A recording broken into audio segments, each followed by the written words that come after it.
سلام علیکم.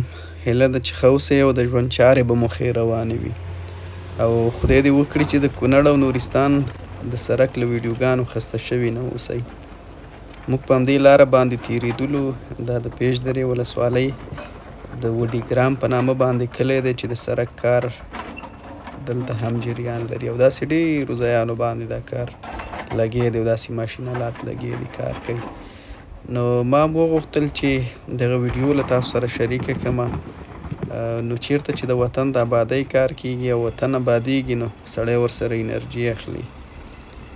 نو په یو حساب که فکر وکړو داسې کارونه به پخوا په ډېرې سختۍ او ډېرو مشکلاتو سره او په ډېرې بشري قوې باندې کېدل، خو اوس ماشین آلات ډېر شوي دي او یو ماشیندري هغه د څومره ډېرو کسانو کار په ډېر ښه شکل باندې ترسره کوي